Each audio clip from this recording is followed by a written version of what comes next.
they started the show. And folks, again, the new ratings arrangements, methodology, whatever, kerfluffle, we don't have any numbers on this thing yet because they're taking longer and they're giving us less. But they started the show with the footage of Ibushi's injury from Collision. Then they did 1,000,000 graphics for matches that were upcoming. And then they did a sit down in the back with Renee Moxley Good and Kris Statlander and Toni Storm. It's almost like, and again, I'm not even knocking, I know Toni Storm's over. I'm not even knocking her there. But it's almost like they don't give a shit or he just doesn't understand. Again, another thing that Vince used to beat into everybody's head up there. Get started with the action, pal. Get into the action. And yes, I know they've modified that in recent times with a 20-minute promo segment at the start of the show, but at least those are in live in front of the people with some of the major stars in the business. They do a pre-tape followed by a bunch of graphics with announcer voiceovers, followed by a couple of the girls sitting down in the back. Is that something that hooks the audience? I took some of Vince's teachings to me 30 years ago when he still had his faculties. When I structured a program, if I needed a live interview with my two top guys or two main event level talents, I would do a match at the start of the program to get the people hooked on some action and billboard what was going on in the show at the same time.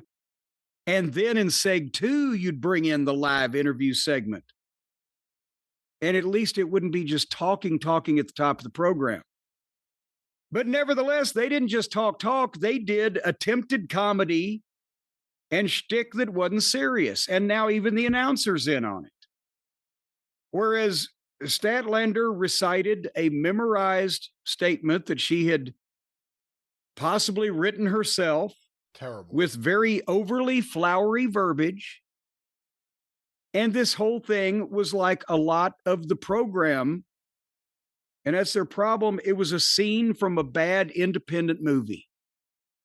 Because now they think they're filmmakers and actors and producers. Instead, it's not even a wrestling show. It's a goddamn a workshop with independent auteurs who occasionally stop to have a fucking wrestling match.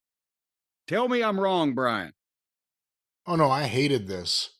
And again, my first thought before they even started the acting was I can't believe they were going to begin the show with this kind of dead set in the back with Renee. And then they all started hamming it up. And I'm like, oh, this is terrible. And then Statlander. At least Toni Storm, whatever you want to say. She can deliver preposterous shit. She is committed to the ridiculous Toni Storm character. And everything she says, you kind of believe that she potentially could be a nutty Toni Storm character. Statlander, it was like someone auditioning for a movie for a role they're never going to get. It was so fake. It was so bad. And then somehow the segment kept getting worse. And then it just went out to the ring. Well, and before we go to the ring, I'm not trying to just put the boots to Kris Statlander. She's got... But she couldn't speak natural. She couldn't. Well, that's the thing. She's got athletic ability. She's had potential. She's been stuck there forever with these indie-minded clowns, and nobody's working with her to develop the things that need to be developed. And especially Kris, what I've said before about we need a degree of difficulty of 5 and an execution of 10 instead of the other way around goes for promos too. It's not only not real, but it's not script writing that's worthy of, it's just. So then they go out, they just say, all right, is the interview over? Now meet me in the ring. And they go to the ring and they have a fight. And then after they've been fighting, Toni Storm takes the title belt and tosses it to Statlander. And then Toni Storm gets on her knees with her hands behind her back and dares Statlander to hit her. But Statlander, the heel, won't hit her. and puts the belt down. And then they start doing wrestling spots again. How about ducks and go behinds and German suplex, whatever. And then Statlander grabs the belt and hands it to Toni Storm, and Statlander gets on her knees. This has hit me. What the fuck is going on here? What movie did they see that they are replicating, or what Japanese wrestling moment, or what the fuck? Toni Storm won't hit her. Gave her the belt back and kissed her on the head and walked out. So they had a fight. Then one said, no, I want you to knock me out. But the other one wouldn't. So they did wrestling spots. Then the other one said, I want you to knock me out. But that one wouldn't.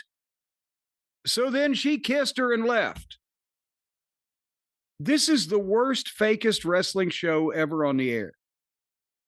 And now we report on it simply because I know a lot of you don't watch it, and we've got the comments where it's like, we're just entertained by hearing you say what they did.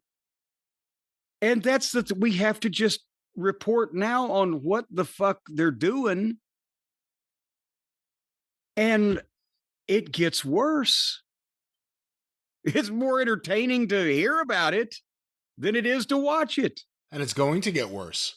Because if quarter-hour ratings go away, Tony doesn't have any incentive to book for anything other than what he thinks for the overall show. There's no more minute-by-minute, no more quarter-by-quarter. It changes the way he's going to write this show, and it's already a disaster.